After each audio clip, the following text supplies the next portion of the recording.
white folks, we are the problem. We're the problem. We're the problem.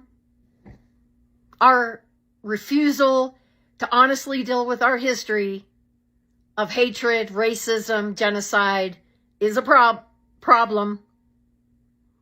Our inability to see where the unhealthiness of our culture is the problem. Our inability to see how racism and Christianity all tied up in together is the problem.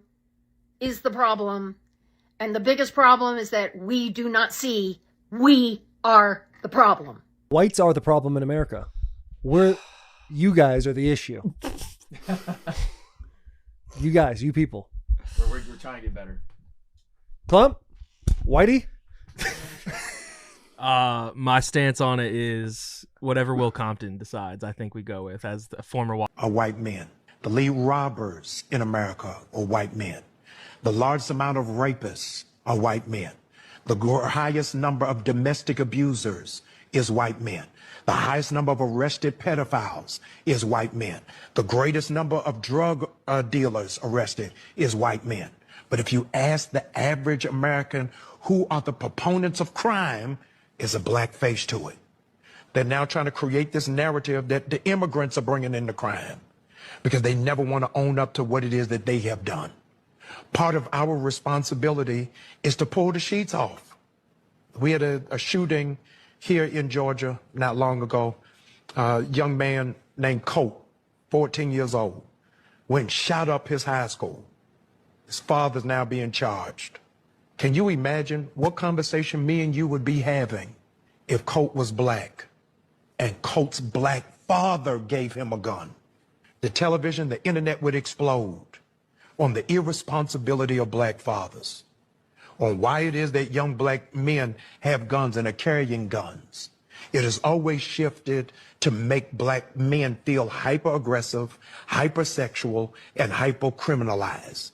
It's part of a larger, historic, original sin of America that always criminalizes and points their fingers at black men when it's absolutely not true. The overwhelming majority, Cam, of black men who are under penal supervision are under penal supervision for nonviolent offenses. They're on ankle bracelets, home monitors, on parole, on probation, for possession, not for distribution. It may not sound like it's significant, but it's very meaningful. And so that's why it is that we've got to ask the hard and the difficult questions. Where is criminal justice in America? And is justice just us? Hello guys, welcome once again to the channel. I hope wherever you're watching, you're having a great time. Now, we have always talked about the racial differences that exist in America. And one question that we always ask ourselves, where did this division originate from and who is responsible for continuing to sustain it?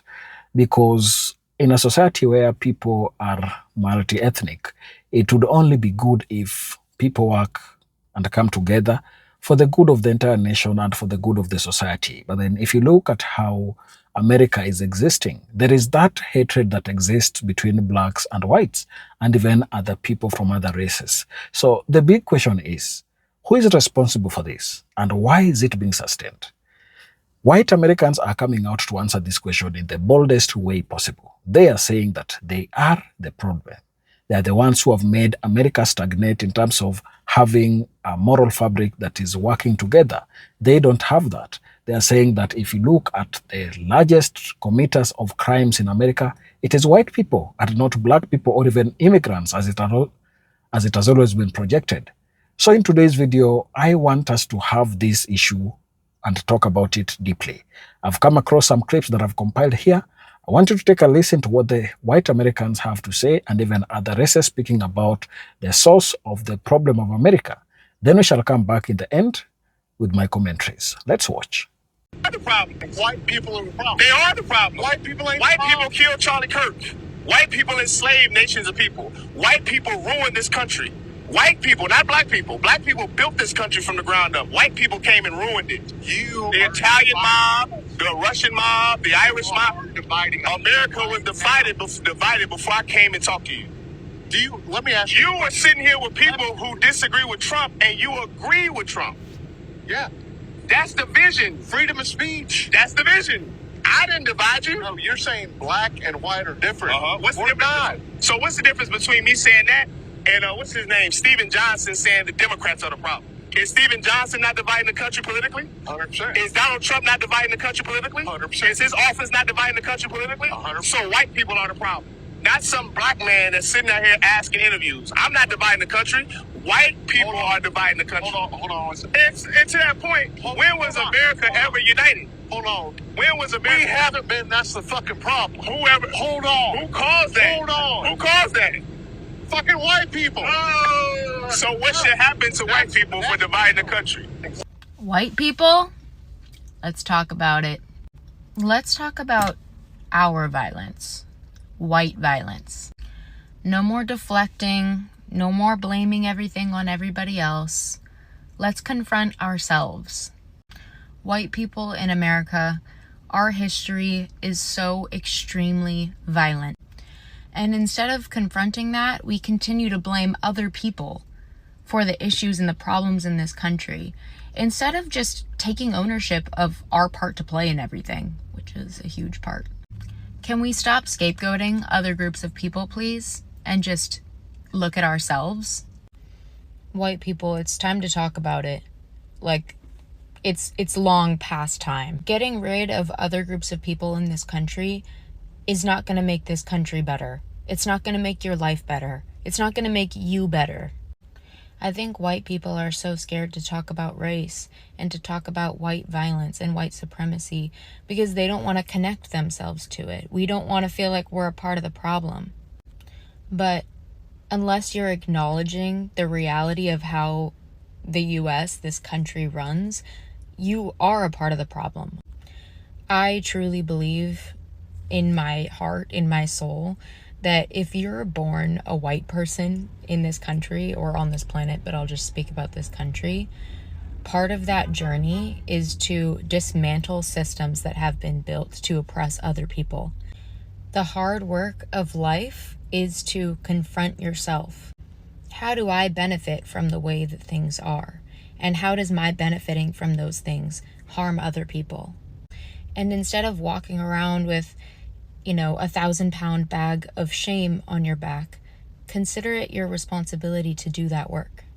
Consider it an opportunity that you are in the best possible position to make this world a better place by not accepting racist and prejudiced and oppressive systems for what they are and trying to contribute to changing them. Use the privilege that you have for good. I don't think that anybody can ever really love themselves without being honest about themselves, without being honest with themselves. And that work is painful and hard, but it's so worth it. White people, you don't have to consciously think that you're better than other people in order to contribute to harm against them. All it takes to contribute to harm is to stay silent and disengaged. White people, can we finally get this shit right? Can we finally take accountability? Can we finally look ourselves in the mirror and decide that this isn't good enough? We're not doing a good enough job. You aren't losing because somebody else is safe and cared for. You aren't losing because somebody different than you exists. White people, let's talk about it. Let's start having these conversations with ourselves and with each other. It's time. If the system is built to benefit us, then why are so many white people still angry? That's a question that I've been sitting with for a few days, especially after seeing so many white people spreading hate and fear online. And it just got me thinking. Now, I'm no expert, and I can only share what I've experienced myself and what I'm thinking, and I'm always open to other opinions and correction. So equality feels like loss when privilege has always been your norm, and also facing injustice can feel really uncomfortable, and sitting with that discomfort can sometimes feel like an attack internally. And then because guilt is easier to hide with anger than having to actually heal through accountability. The very system that's built to keep the disenfranchised groups oppressed also weakens the oppressor. If you are born into privilege and into a system that's rigged for you to win all the time, you don't have to develop the tenacity and the courage and the resilience that I can clearly see in the oppressed groups. So when that system is challenged, and the ones who honed those skills over years of being oppressed finally get their well-deserved success, it's easier to feel like the opportunities are being taken away from you rather than face the reality that you just didn't win this time. And it's because the playing field's just leveled out. At the same time, the media and politics can also frame equity as reverse racism, which it's not. It's purely just the scales being brought back to balance or back into balance. When you're confronted with the reality that you benefited from a system that hurt others, it creates an inner conflict or a clash of how you see yourself as a good person or a fair person. And it's so much easier to just reject or dismiss the idea of privilege altogether rather than face what it might mean morally. Now, I know there will be those comments that says not all white people, and that goes without saying. But there are still those who say, it's been 30 plus years, can we just let it go? Or, I didn't create the system and I'm not part of the problem. But we benefited from that system. Whether we wanted to be in it or not, we benefited from it. And that makes it our responsibility to help dismantle it. And we can speak up for the ones whose voices have been silenced for so long. All right, Trumpers, come and get me. Here's the deal. I was sitting here thinking, what would it have been like today, on this day, if Kamala would have won? I think that we would have had a lot of peace in this world. I think we would have had a lot more inclusion, diversity. I think our democracy would have been safe. I think the country would have been safe. I think the war would have been ended. I think that America would be thriving. I think companies would have been hiring at a rapid rate. I don't think we would have seen the layoffs. We wouldn't have seen the lies. We wouldn't have a president with a health problem. We wouldn't have a president that's probably on the Jeffrey Epstein list. We wouldn't have a president that is a convicted felon. We wouldn't have a president who has sexual misconduct and sexual lawsuits against people. We would have had a lot of good things happening for America. And I don't understand where the people that wear the red hats around this godforsaken USA think that that man is doing anything good. What is he doing?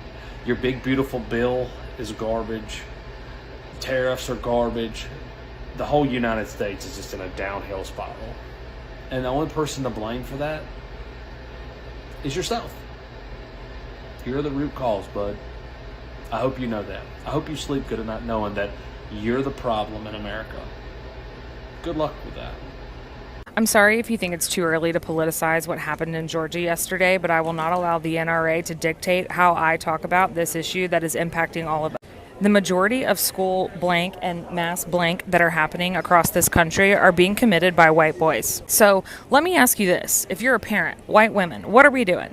Because this year, in April, I got married, and in doing so, became a bonus mom of 2 beautiful little boys. And I have to tell you, every day we're combating messaging. Every day we're working on sharing emotions, expressing anger. We're working on things as parents to ensure that we are raising emotionally healthy, mature, communicative young men in the future. So I'm really concerned that that's not happening. What I'm understanding is that yes, this is 100% a pew-pew access to pew-pew problem, but as a culture, we are raising violent human beings. The overexposure and glorification of violence in our households has to stop.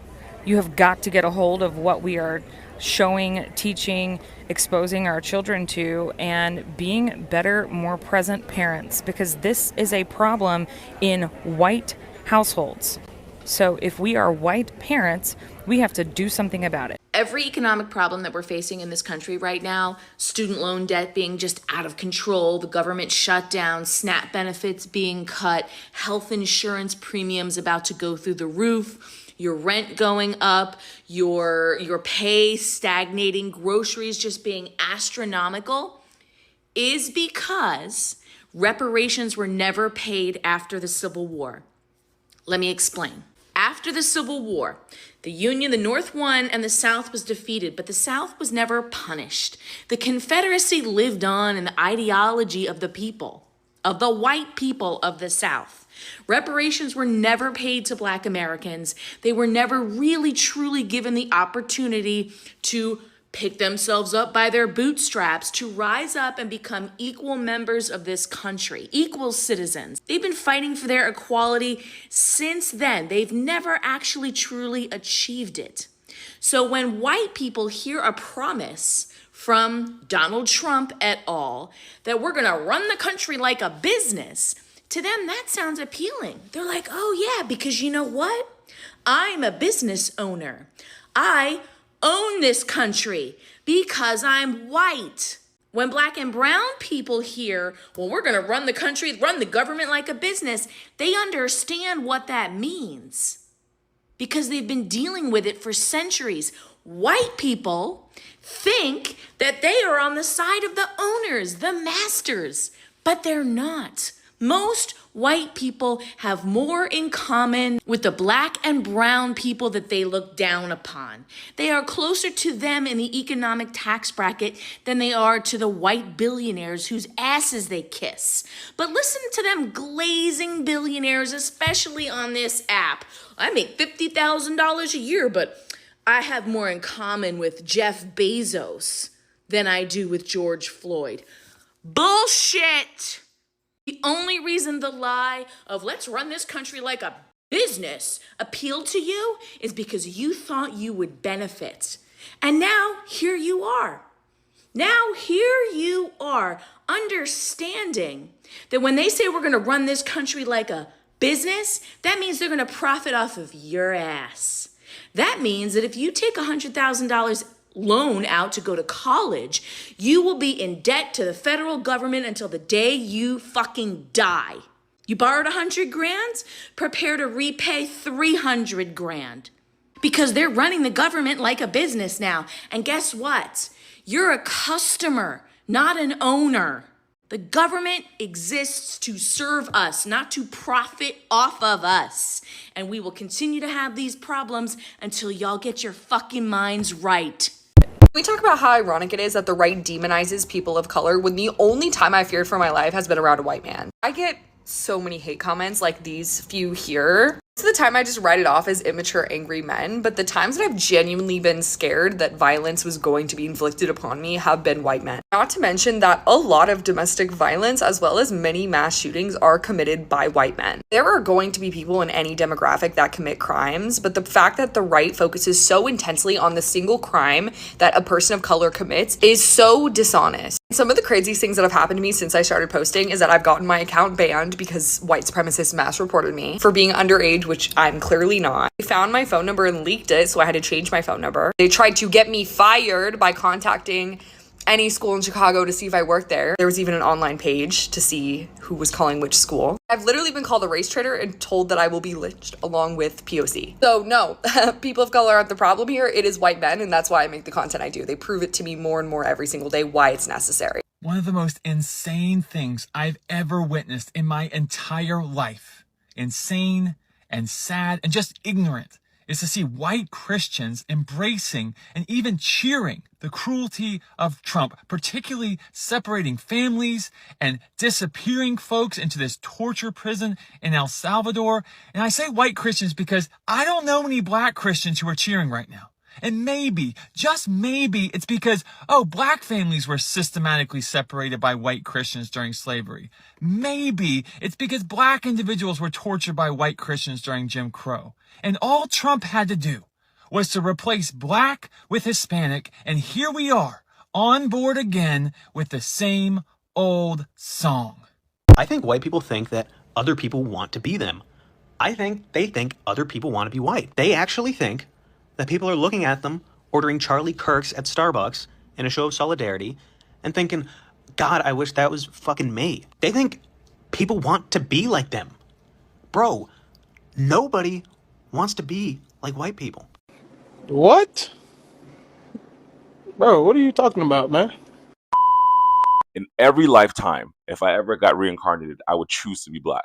This video is so funny because it is true. Like, white people think that they are the norm, the status quo, and that they are the blueprint for things, and everything outside of the scope of being white is not normal. I can speak boldly for the majority of black people on earth, and I will say 99.999% of black people. In every lifetime, if I ever got reincarnated, I would choose to be black. With everything that we experience in the world, with everything, all the history we have, all the racism, microaggressions, macroaggressions existing in this world, having to prove yourself, being better than everybody just to get an equal level playing field, I would always choose to be black. I couldn't imagine not having 20 cousins, having fake cousins, being communal, going to church, having growing up in my grandmother's house, having dinner at my grandma's house, having a drunk uncle that has hoop dreams at 50 who used to be a rapper. I couldn't imagine not having all the things that bring me together as a black person with other black people. Seasoned food, rhythm, music, clothes, swag, style. Impact. I just could not imagine not being this person. So if you're watching this and you're white and you really think that you are the blueprint because the world has told you so, that's a lie, bro. It's a lie. I would never want to be white. Even, don't get me wrong.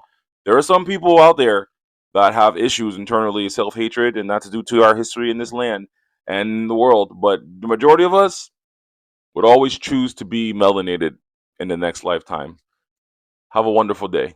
America is about to get really gross because I can already see that Trump is emboldening people to fulfill their hateful dreams. Being an average, normal looking white guy, it puts me in a room with a lot of white people that feel safe around me. And when they feel safe, they say the craziest shit. So I have a good idea of the type of vitriol that they hold towards groups of people that are not like them. Trump does a great job of normalizing racism. Anything that Trump can label as woke culture is going to be targeted. In his speech today, he targeted DEI, which is just a dog whistle for black people, and then he targeted trans people. When the president of the United States is normalizing these things, other people are going to feel like it's normal to do these things in public. So we are going to see a lot of freaks out there that are going to feel comfortable saying insane things in public. I will not be surprised if people are aggressive towards minorities because Trump is making that okay. He has members of his cabinet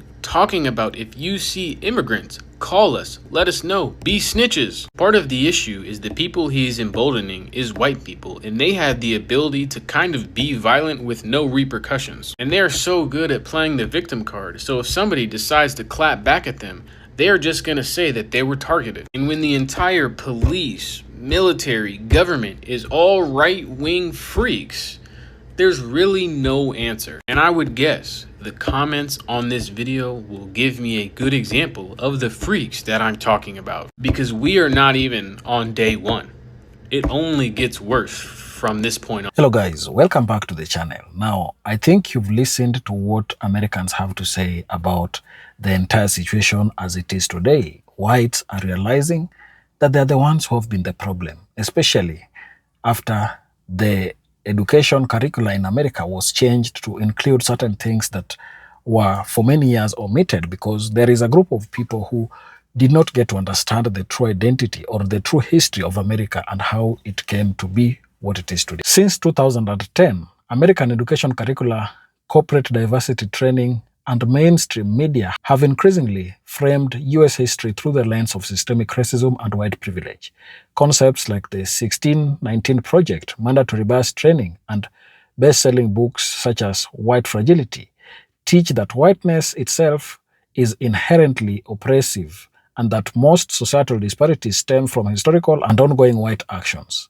When these messages are repeated from kindergarten through workplace seminars, many white Americans internalize the idea that their demographic group bears unique intergenerational culpability for inequality in America.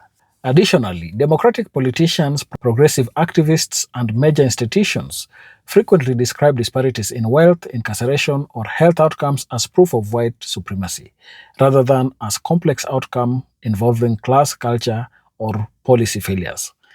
Terms like whiteness as property or calls to dismantle whiteness in academic and activist spaces signal to ordinary white people that their racial identity, not just past actions, is the problem. This rhetoric intensified after 2020, making many feel they are being indicted simply for existing as white in America. Decades of race-based preferences in college admission, government contracts, and corporate hiring explicitly justified as redress for historical wrong committed by whites have convinced a growing number of white Americans that they are now second-class citizens in their own country. High-profile Supreme Court cases, DEI statements that label whiteness a barrier to equality, and viral job posting excluding white applicants reinforce the sense that systemic discrimination has merely changed direction rather than disapproved.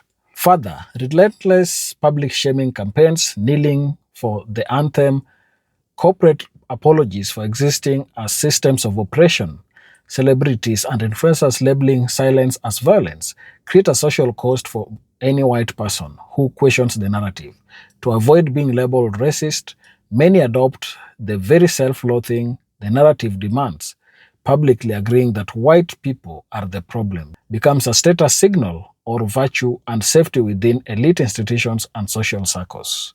As such, the United States rapidly approaches a point where whites will no longer be the majority, as projected by Census Bureau around 2045, where combined with elite dismissal of white concerns as racist or white fragility, some white Americans interpret immigration policy, birth rate disparities, and cultural shifts as deliberate attempts to marginalize them. When any expression of in-group preferences by whites is condemned, while similar preferences by other groups are celebrated, the conclusion many reach is that they are uniquely blamed for divisions because powerful institutions have decided their declining demographic dominance itself constitutes an injustice that must be rectified. And this really is the issue. White Americans now start feeling sorry for themselves because they're looking at how other races are behaving and they're realizing that they also will become marginalized at some point because their birth rates are declining and everything that is concerning them, as long as whites are included, there are people who are ready to say that those are discriminative tendencies that must be eliminated. And that is how they are surviving right now. Share your thoughts down in the comment section. And if watching us for the first time, remember to subscribe to the channel, like the video, and share. Thank you, and let's meet on the next one.